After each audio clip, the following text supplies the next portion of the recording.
htjela sam te zamoliti, ako bi mogao, ja bi ti uglavnom poslala jedan link koji bi ti trebao instalirati i ulogirati se. Uglavnom to ti je jedna igrica i preko nje zarađuješ. Znači ne moraš unositi osobne podatke, ne znam, tipa osobnu, OIB, bankovne kartice, znači ništa.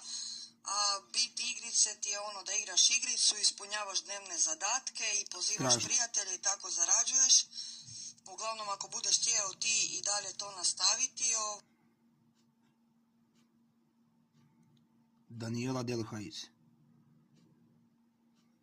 Ako bi mogao onda samo meni pomoći i kad ti ja pošaljem taj link, da ti samo instaliraš tu igricu. Eto, hvala ti puno i ugodan dan ti želim.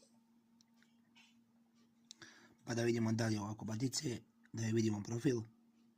Evo, kako je upisana. Denči, crtica, 2103.